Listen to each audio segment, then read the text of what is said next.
Hey, what's up, everyone? Welcome to Dark Mystery Podcast, where we give a little venom for the soul. I'm your host, Vetty. Today, I have a very extra special guest, my blood, my flesh and blood, my baby girl. Go ahead and introduce yourself. Oh, I'm Celeste. Hi. She's full of joy. No, Celeste, tell us a little bit about yourself. I am your child. She is my child, my flesh and blood, one of the apple of my eyes, and I have 3 eyes. So today, we're not going to really have a Twilight topic because we're going to have kind of like a 2-for-1 type deal. So Celeste, I know for a fact that you know about the cartoon show Courage the Cowardly Dog. Yes, it traumatized me as a child. Yes, that is my job as a mother, to traumatize my children. I'm doing a pretty decent job, so I'm just kidding, Mama. So we will be talking about Courage the Cowardly Dog and its theories. There are lots of theories out there. However, we narrowed it down to 8. And the last one is actually going to be the show's connection to the Toy Box Killer. Now, I will give a warning much later on in the show, but I just want to let you guys know it is pretty graphic, but I will be keeping it at least, rated PG, if you will, as much as I can, because it is pretty graphic. It's pretty detailed. But let's go ahead and get started. So, Celeste, you want to start us off with what the show is about? Well, it's about this little cartoon dog who's, afraid of everything, and pretty much he lives with his owner, Muriel, and Eustace. Yeah. And they live in the middle of nowhere, in a little, barn that's dried up. And Courage, these creatures will come and just, Courage will always try to warn Muriel and Eustace. And, Eustace will always, scare Courage, and they always call him, dumb dog. And you can tell, Eustace is pretty much jealous of Courage. And basically. Always, crazy things happen in the middle of nowhere. It's a pretty creepy show. For those of you who haven't watched it, yeah, you guys gotta watch it. It's a pretty cool show if you're into that kind of stuff. It kind of reminds me of it's like Cartoon Network meets Tim Burton. Yeah, pretty much. It's very creepy. I do not recommend it to your average child, but obviously I don't have an average child or children, so. Yeah, exactly. So, we didn't technically force you to watch it. You just so happened to be there while me and your dad were watching it. Well, no, I just turned on the TV. It was there. I'm like, oh my god, I love this. And then, yeah. I mean, she grew up with Powerpuff Girls, Courage, Dexter, all the good stuff, and even the old school TV shows and cartoons. And there's so many theories in regards to all the cartoons. And just for the record, we were going to have another guest, but unfortunately he couldn't make it. And then I got someone else, but she couldn't make it either. So screw you guys. You bunch of losers! I'm just kidding. Love you. But okay, I'm going to go ahead and I'm going to introduce the creator of Courage the Cowardly Dog. So the mastermind behind it. And if you guys haven't watched it, I do recommend that you watch the show. It's a pretty good show. Just so you know, it has a lot of... It's crazy. Yeah, crazy, creepy. It's also it's obviously animated, but it has some sort of CGI stuff going on as well. Especially 3D. Back, yeah, this is early 2000s, late 90s, early 2000s. So it was a little ahead of its time, in my opinion, at least. But so the show was created by John R. Dilworth. And he was born on February 14th, 1963. So he grew up in a farm, just kind of like the show. He claims that's kind of the inspiration of, the scenery. And, he basically had a farming life, But as a child, he was inspired by creators like Bob Clampett. He did Porky Pig and Daffy Duck, Tweety and Tex Avery, who also did Bugs Bunny and Daffy Duck. He loved watching the old classic cartoons, and what he said that he loved more was their elasticity and their absurdity. Sorry, I can't speak today. Of the cartoon's behavior. So how they act all crazy and stuff. Oh yeah. He loved that about the cartoons, especially about these certain animators. And then when it came to music, because also The music of the show is very important too. He had like the creepy music to go with it and everything. It was just so much, so detailed. But he would listen to various types of music. In an interview, he was quoted saying, "I don't believe you can narrow culturally or intellectually when you're creating cartoons. If you look at the old classics from the 40s, from anybody, it's loaded with culture and reference to things that people have experienced. To music and sound effects, to even writing gags, social commentary, parodies. Those were people that are very aware. They didn't put out gags superficially." What he meant, I don't know. So, I don't know. But John ended up attending the visual arts school in New York. And that's basically where John was kind of introduced to like animation, and he fell in love with it. And then he kind of wanted to teach himself stuff that the school wouldn't teach. Like, you know, when you go to school, they teach you A, B, C, and D. Yeah. He wanted to know like AA and BB, and then what is AB and CB, and, you know, like he wanted to learn everything, you know, about everything like that. If you watch any of his interviews, which I will link below, he does talk about like he wanted to know like study the characters and it just every little detail. And I think that's why Courage the Cowardly Dog was such a successful show. So he ended up graduating with a bachelor's degree in fine arts in 1985. Yeah, 85. You're old. And that's when he had made his first student film called Pierre. And then some of his earlier films, they were like The Limited Bird, which came out in 1989, and When Lily Lonnie Moved In, which came out in 91.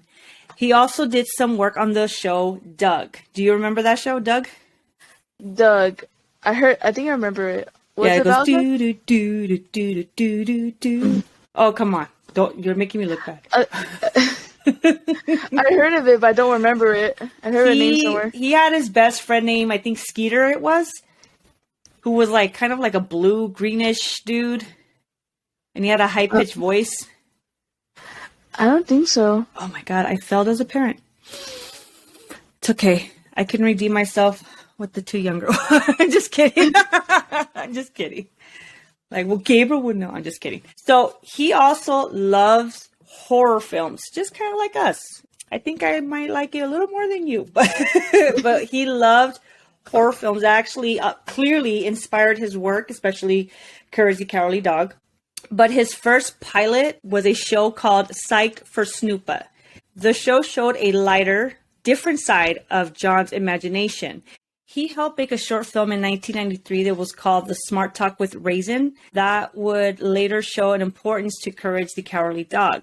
And if you scroll down, Celeste, you will be able to see the picture. Oh, yeah, I see it. Yeah. So basically, the show stars Raisin, her brother Malcolm, and their dog Hamilton, which has a very high resemblance to Courage the Cowardly Dog. Now, it's not the same dog, obviously, but it has a high resemblance to it. I mean, clearly. Just like with Courage, Smart Talk with Raisin was different. It was dark and filterless. And he went on to create other animations like Noodles and Ed, Angry Shorts, but his breakout film was The Dirty Bird. So I saw like a little piece of it. I'm like, oh wow, like The Dirty Bird. Now this is something I didn't know. So the production Hanna-Barbera, that's basically like Flintstones and Jetsons and like all those old school.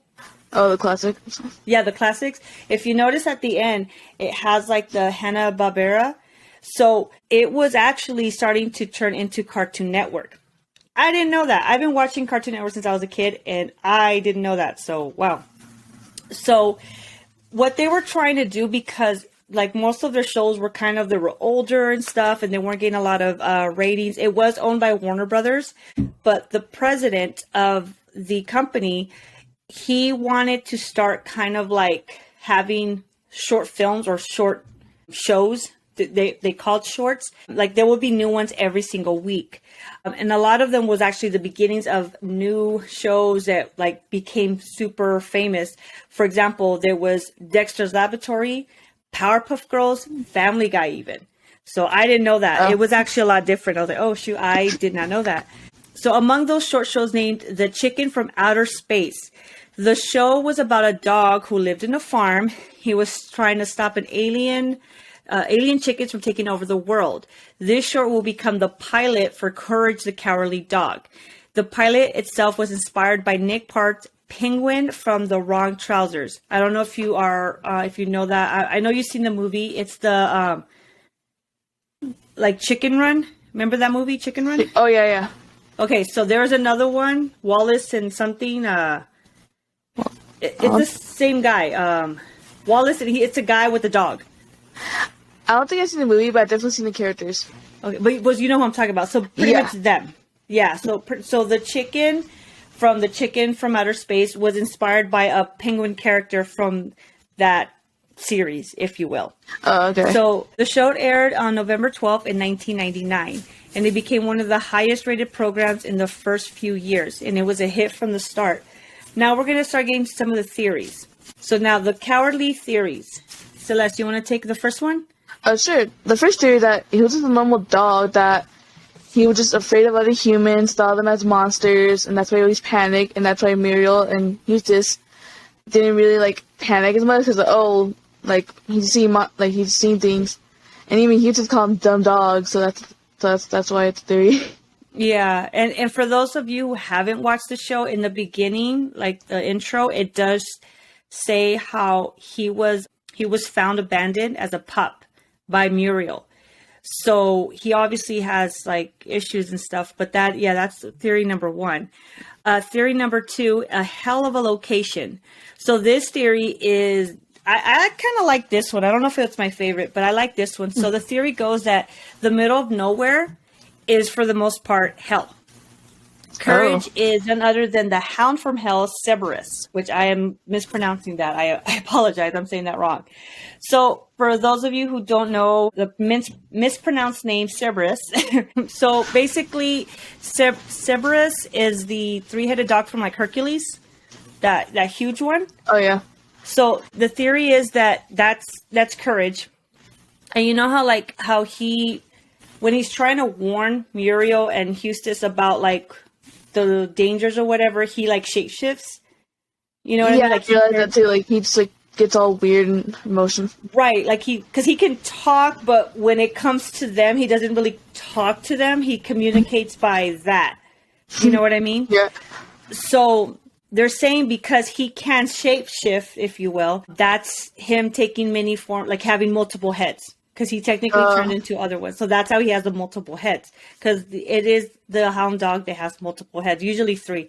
Comes out in Harry Potter as well, but I don't think it's the actual dog. It's just a similar.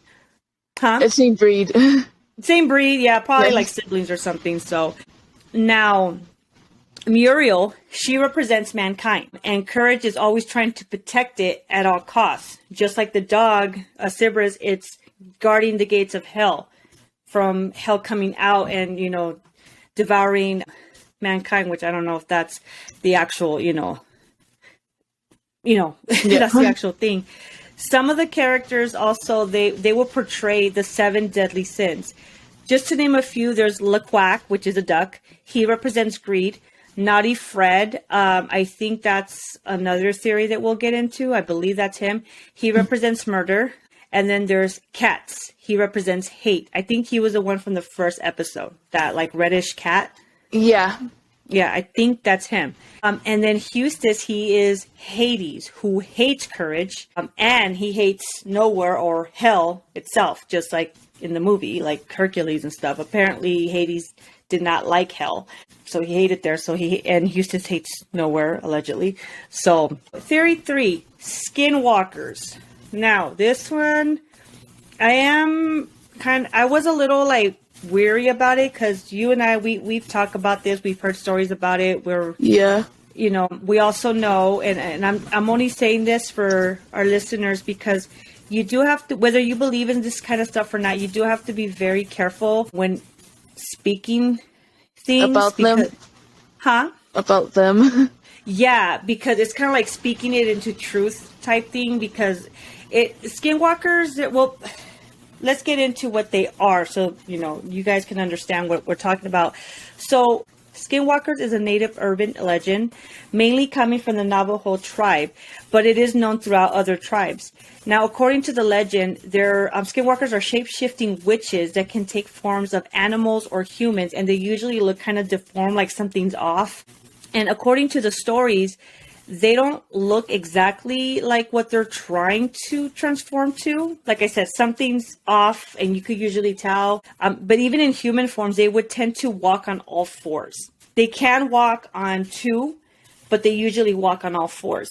They can also mimic sounds and voices of what or whoever they're transforming to, and that's how they kind of use that to lure their victims in.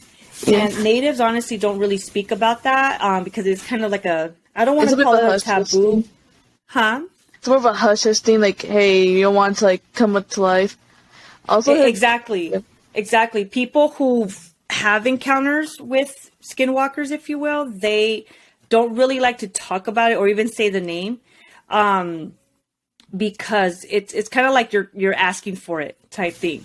So that's why, like I said, whether you believe in this or not, I say this with all of the respect because I'm not trying to bring anything into into our world, if you will. I want to sleep peacefully.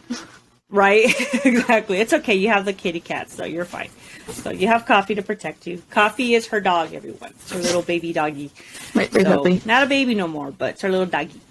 So the Navajo tribe's main location is in Arizona, Utah, and New Mexico. There's been a number of incidents with skinwalkers in New Mexico, but once again, like no one really talks about it. They usually kind of like, when I was doing my research, what they were pretty much saying is like, let's say you go to someone and you're talking about it, they're kind of like, until they really get to know you, then they'll talk about it because they're kind of suspicious. Like, why are you asking? Are you one? Type thing. Because I guess, no, seriously. Like, I guess, like I said, we're not natives. We're Mexican, which is, but still not natives, so we have our own thing, but still out of all respect, like, that's why we don't really ask, because it's really not, I don't want to bring any bad juju to us, but all the stories that were shared, at least the ones that I've heard, I'm sure the ones you've heard, they mainly consist on like just uncomfortable sightings. You know what I mean? Like, yeah,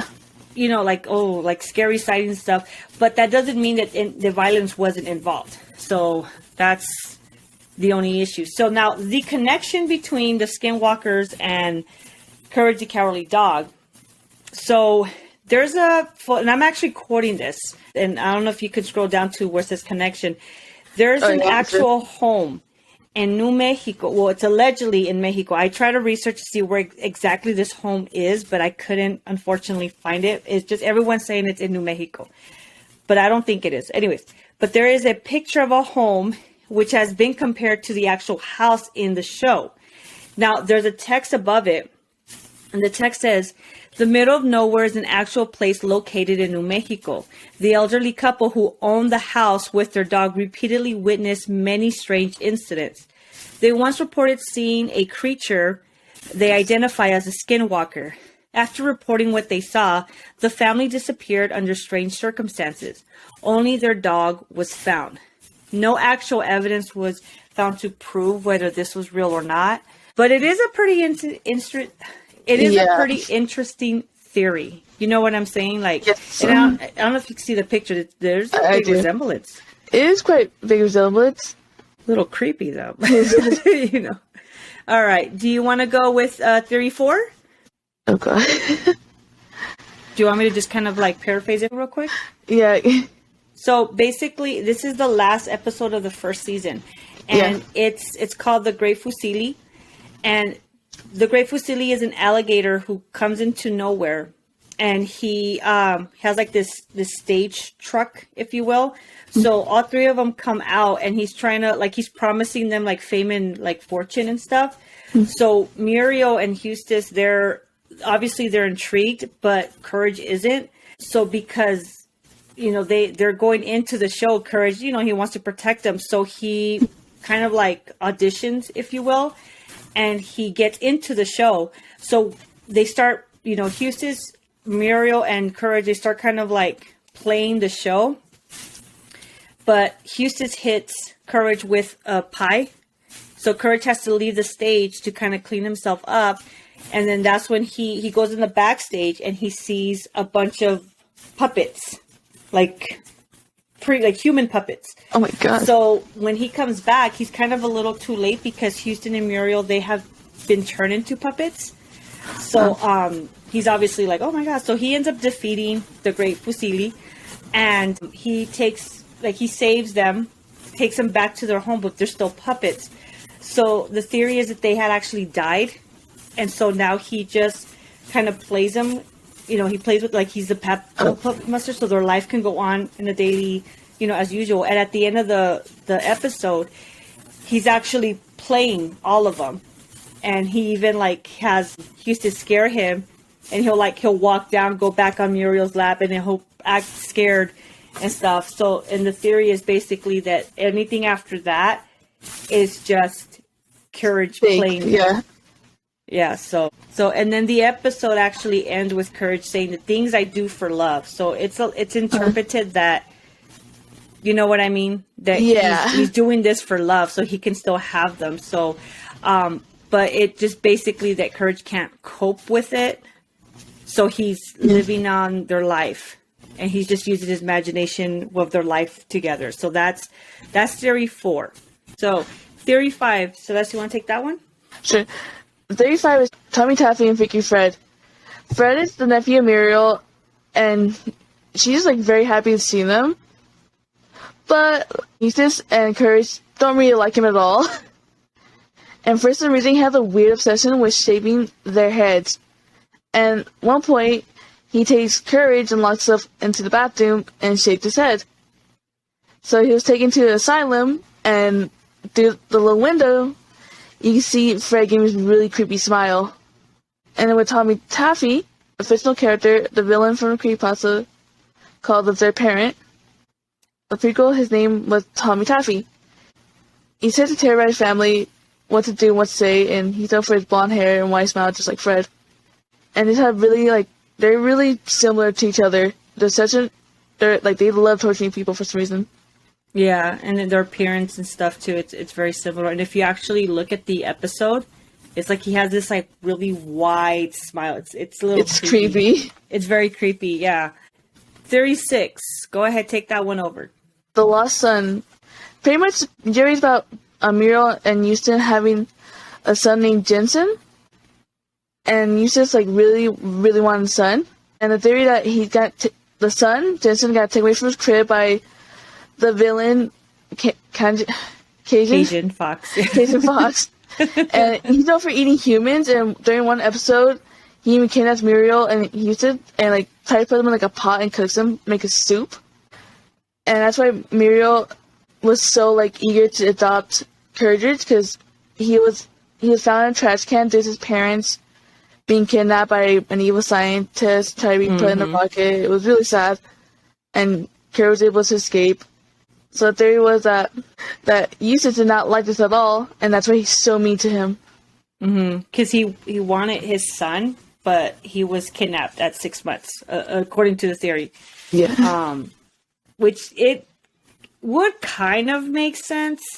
If you think about that one, it kind of makes sense. Because Houston doesn't really like Courage, you know what I mean? But he clearly wants the attention from Muriel, but I could see why. Yeah, I would be mad if my partner attention was taken away from me by a dog. Right. But I hate the dog. Right. Right.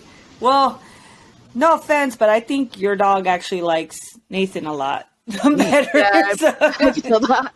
Nathan is her boyfriend, and every time he comes over, she is just really excited to see him. So I feel like she likes him more than you. No offense.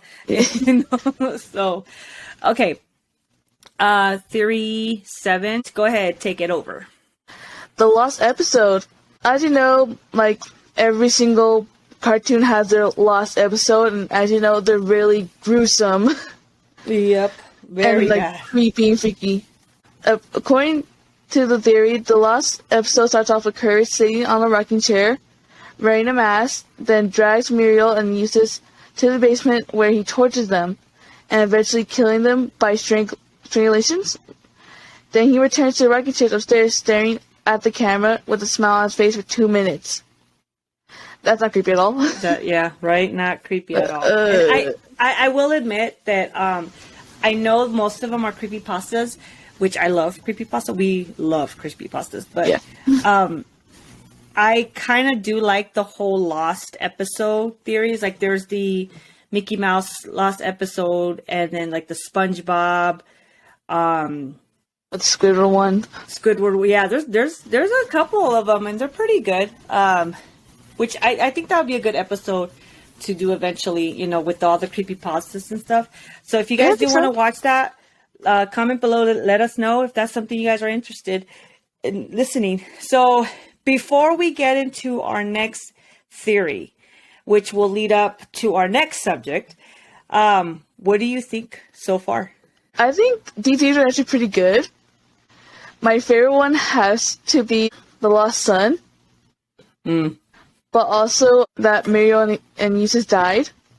The puppet one? Yeah, because it'll make sense because he loves Muriel them so much. That I see him going crazy, just like making up a whole life just for him. And like, what if these villains are like trying to help him out, but he sees them monsters? Well, if you go back to what theory was it? The Skinwalker Theory? Theory 3? Okay, hear me out. Think about this. So, according to that, it's the whole the elderly couple in the house in New Mexico, and they would see strange creatures and stuff. Oh, one thing I did forget to mention was that according to them, they actually saw what they would describe a skinwalker. That's the other connection. I'm sorry, I completely forgot to mention that part. And so they mysteriously disappeared because they actually reported these sightings according to the theory. Oh, yeah, I heard about that. Yeah, so my thing is like, okay, it is known that skinwalkers will take people or, unalive people, things like that. So what if, and I guess you can call it another theory, but this is just Vetti's theory. What if both the Great Fusili theory and the Skinwalker theory are connected? Like, think about it. So they saw a creature. The creature took them out. And remember, only the dog was left, right? Right. So they ended up dying. And Courage, because he couldn't cope, he ends up, like, using them as puppets. Yeah. Exactly. So which is kind of creepy if you think about it. Yeah. Adam saw me earlier. I keep turning my head. I'm like, oh, I know. I noticed that too. So it's okay, mommy's here. You're over there. Right? Like, Skinwalker breaks in, makes some noise so I could run, break left. No, it's okay, yeah. She's old enough. She's a big girl now. My baby's a senior, everyone. I'm very proud. I know. I'm very proud to say that she has worked her butt off to get to where she's at. And this is going in the yearbook, by the way, with that, baby picture that you're dreading much, with the little bows and everything. I hate that. I hate you, Mom. I really do. I hate you. But, yeah, very proud of my baby. So, let's go on to our next theory, which actually goes into our next topic. So, warnings, yes. So, real quick, before I give out the warnings, I just want to kind of like introduce where we're going, if you will. So, the theory 8 is the David Parker Ray theory, also known as the Toy Box Killer. Damn, I don't even know how to put it. He done some crazy and really but psycho things. So basically, the way he would lure his victims in were kind of a way how the villains in the show lured Muriel and Eustace, to get them, if you will. So that's kind of the theory on it. So I will get into that in a little bit. But first, a warning to all of you real quick. So, warning, the following is adult content. It has animal cruelty.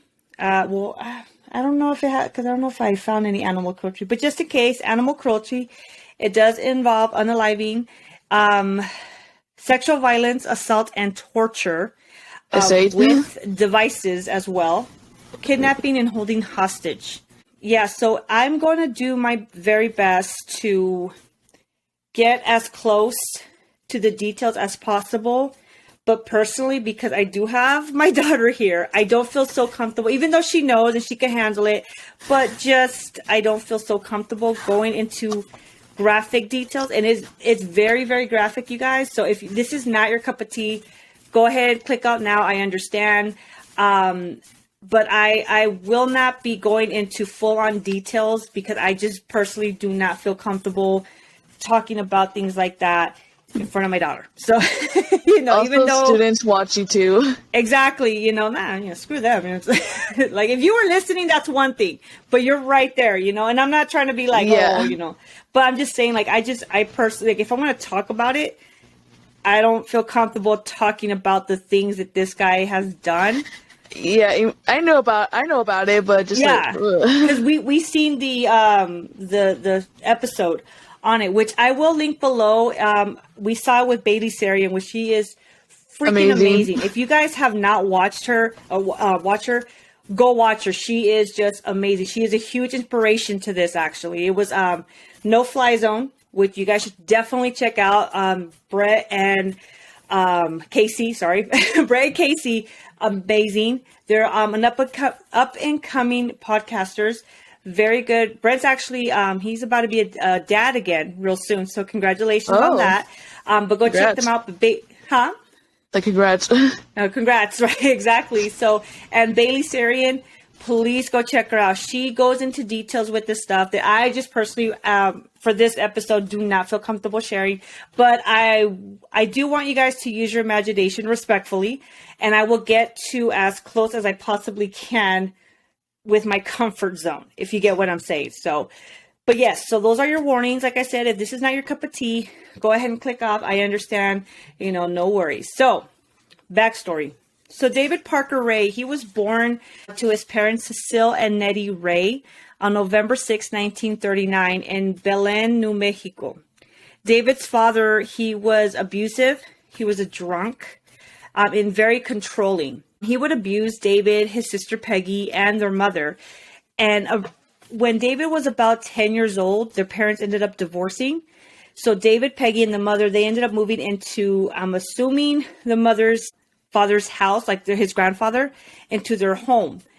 The grandfather, he was known to be very strict. Now, this is where I'm a little conflicted. I did as much research as I possibly can, and I've heard kind of different version, not fully different, but they were saying that he was abusive, and some were saying that he was just extremely strict. Now, whether he was verbally abusive or physically abusive, I don't know, 100%. But according to some reports, if you will, he was verbally and physically abusive, super strict. If you broke one rule, that's it, your ass is grass type thing, David's mother, she was an alcoholic and she did use drugs.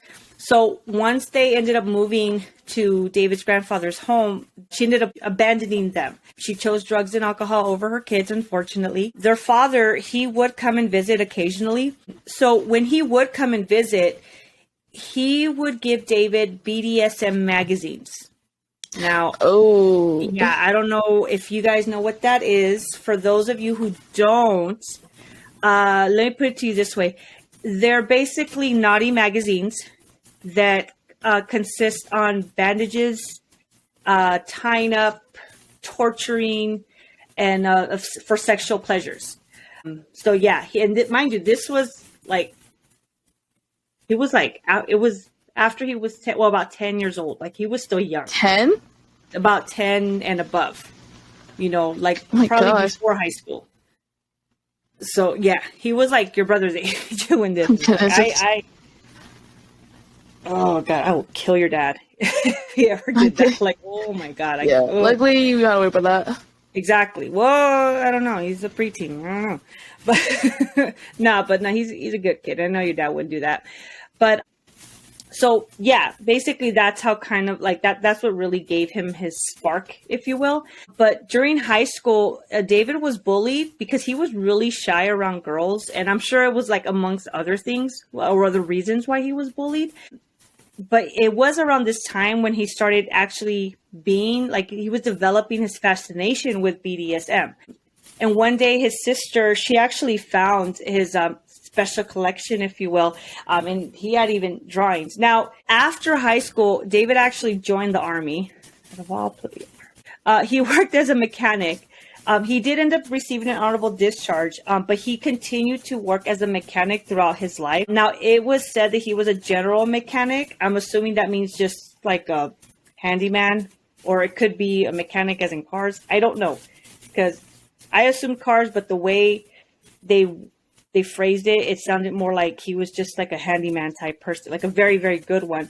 His coworkers even would describe him that he was really great at his job. And he would always help others by teaching them how to like fix things or make like tools and stuff so they can fix whatever they needed. He also was a welder, and he was known to make his own tools so he can fix his stuff. You know, he was a very crafty person. So when David was first married, he allegedly told his first wife about a time when he was a teenager that he had kidnapped a woman, tied her to a tree, tortured and killed her. Now, I'm sure there was other activities involved, but unfortunately, I couldn't really find the details on that. Now, his wife, she kind of just figured that he was like suffering from mental issues. So she just kind of like, whatever, you're just crazy, you know. But his behavior started like, it was getting disturbing. And actually that led to their divorce. He actually ended up being married 3 more times, and he had 2 children in the process of all that.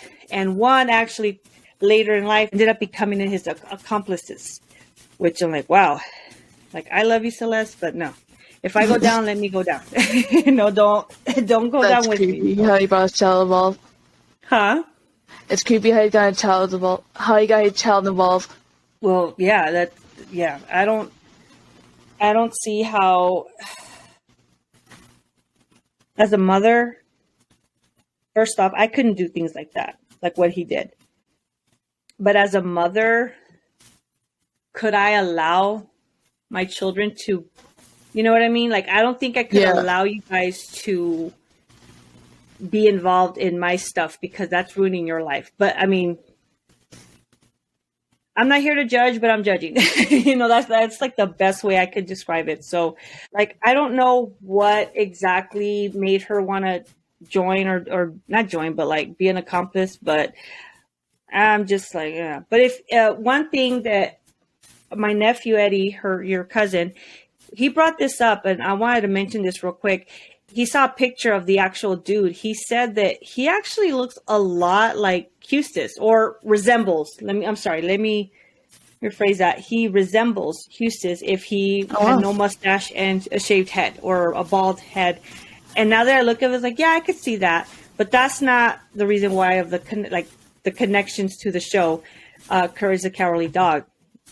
Now, this is where we're going to start getting into some of the crimes, if you will. So I will, like I said, I will do my best to, you know, try to keep it rated PG-13, if you will.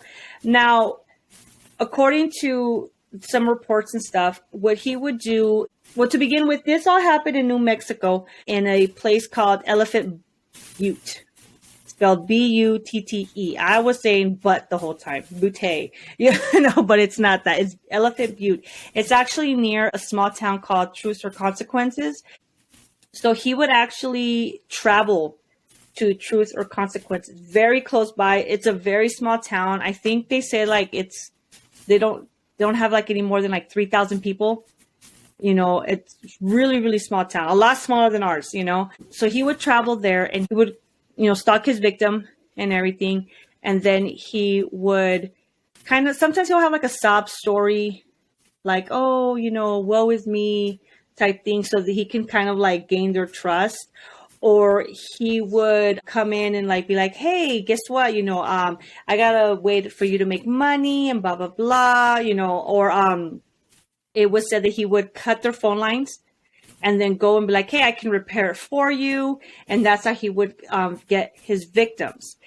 Now, Ray, he would sexually tortured and presumably kill his victims with whip chains, pulleys, straps, clamps, spreaders, leg spreaders. I'm sorry, I had to be a little more specific. So leg spreaders, surgical blades, electric shock machines, and saws. It was said that he had a lot of accomplices. Most of them were probably women that he was dating at the time, which is just sick. But what he did, so in his land, he had a trailer that he ended up kind of soundproofing, and he basically made like a torture chamber in there. So, and he called it his toy box. Ew. Yeah. So, and it had all those things that I just mentioned earlier. And it was like, it was a torture room, basically. It had certain toys in there. It had torture implements. It had syringes. And then he even had like diaphragms of how to like inflict pain, because that was his thing. He also made a homemade electric generator, which he used for torturing and stuff. He had mounted a mirror on the ceiling. So the mirror would be mounted on top where he had a table where he would strap his victims in and, do things to them. He also had wooden contractions that would position them in a specific way where they would be immobilized. And I'm sorry, you guys, this is so disturbing. Now I understand the animal cruelty. He would place them in a specific position where he would have sometimes his friends assault the victim and his dogs assault the victim. Yeah. Oh my God. Yeah. I had to take a second right there. I'm like, he would have his, yeah, I'm not going to repeat that. He wanted them to see everything that was being done to them. So he would have a audio tape play for them when they were back in conscience. Mind you, he would drug them, I guess. And he would, so he can do his stuff with them and whatnot. When they regain consciousness or whatever, he would have a specific tape playing, or he would have audio, playing of basically saying things that he's going to do to them and stuff like that. And I actually heard it. It's real. This guy, honestly, this guy's just disgusting. It was also said that, Celeste, I'm sorry. It was also said that he would make his own devices. Yeah. I heard about that. Yeah, for torturing and stuff. And they would be devices used for certain activities, if you will. However, some of them had objects on them that could inflict pain in a certain female genital area, whether it be inside or out or both. It could have been the back door as well. I'm not 100% sure on that, but I believe so because in the audio that I did hear, he does talk about that. He lets them know anywhere I can enter, and I'm paraphrasing because I don't want to repeat what he said. Anywhere I can enter, I'm going to enter it. And not just me, my friends too. And some of the women he dated were actually in on it too. So I'm like, what the heck? This guy was freaking, and mind you, this was going on from the 1950s, like the mid 1950s to 1999.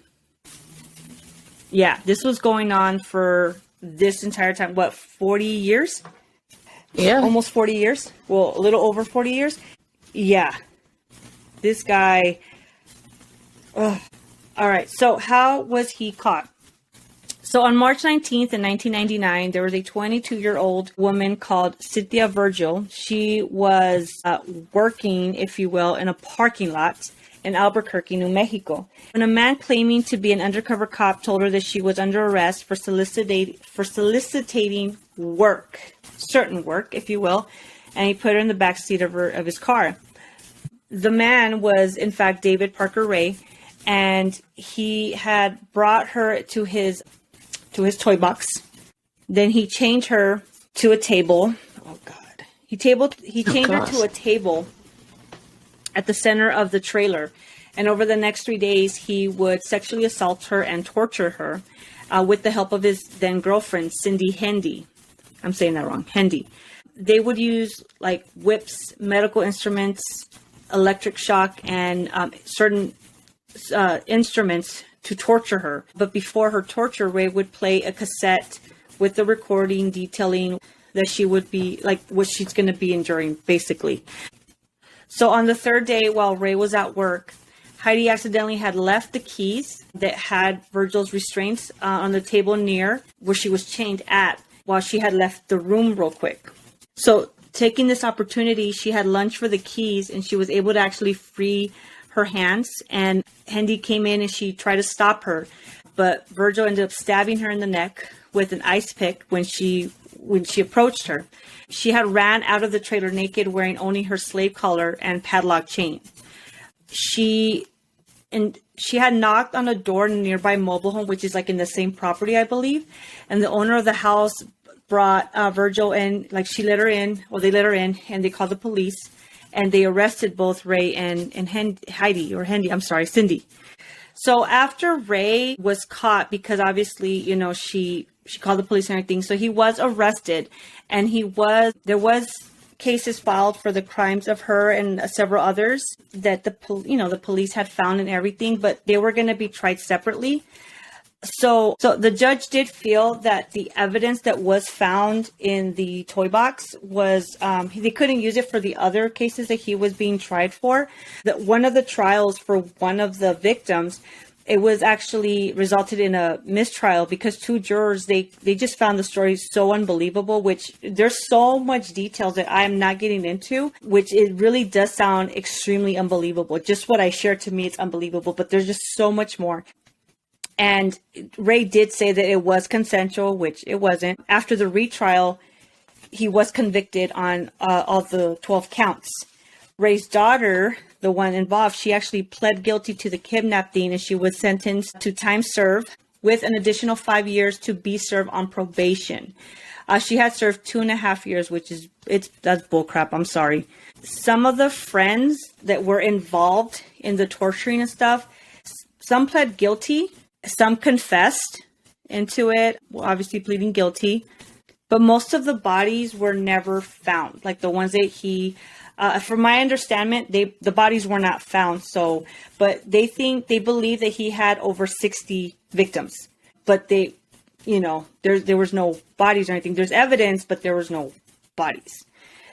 So Cindy, the girlfriend that was there, she actually testified against Ray, and she received a sentence of 36 years for her whole role in the crime. And she was scheduled to receive parole in 2017. She was released on July 15th of 2019, my freaking birthday. Great. After serving the 2 years of her parole in prison.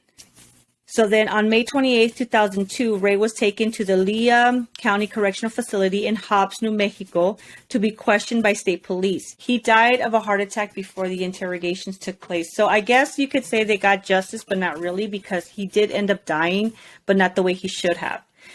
So that was the story, not the complete story, because I really don't feel comfortable getting into details, but of the Toy Box Killer, David Parker Ray. I will definitely link all the videos and stuff of it down below. You guys can go ahead and look at it yourself. I just personally do not feel comfortable talking about this with my child. I could hear it, but I can't talk about it. What did you think about that? It's insane. It's very insane. How some people could have those mindsets and do those things. Exactly. That's why I always tell you, please be careful, be safe. You just never know. People are freaking weird. But it's mainly the way he would, because it was said that he would disguise himself as another person to lure people in, kind of like skinwalkers and stuff. And that's the connection between the Toy Box serial killer and Courage the Cowardly Dog. I know it's a long shot, but that is a theory. Unfortunately, I had to share that with you guys. But other than that, in regards to the actual show, what are your thoughts about that? Because I know with the theory, there's some villains that match up some of things they like. I think it's the Doug, Mr. Quack. I forgot his name. It's like he cut their power line. The Quack, yeah, he cut his power lines. And, I know how to fix it. Yeah. Like another one, I forgot his name. He was like I think friendly, and then like he came aside. Exactly. He lured people in and whatever. So that I could see that. So yeah, so that is our show. I know it's a fairly short one this time. Celestina, thank you so much for being a part of this.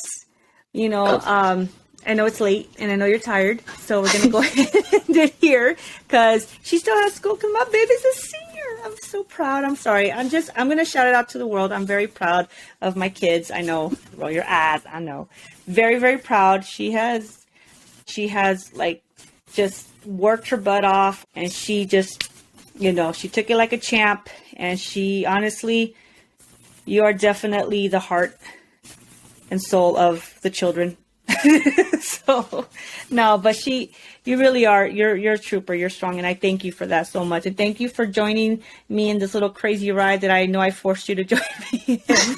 I appreciate it. And, a big no thank you to my nephew and my niece for ditching on us, whatever, losers. I'm just kidding. They didn't ditch on us. They were busy. They couldn't. Unfortunately, they couldn't join us this time, but hopefully next time. So I would definitely link everything down below in the comments, and let me know what you want to hear next time. Go ahead and send me an email at darkmysterypodcast@gmail.com. Like and subscribe on YouTube, on Spotify. I also have a TikTok and Twitter. That's Venom for the Soul. Go ahead and let me know what you want to know. If you have any questions, or if you'd like to be a guest, go ahead and shoot me an email. And that is it for today. And once again, thank you so much, Celeste, for joining me. I love you, and I'll see you guys on the next one. Bye. Bye.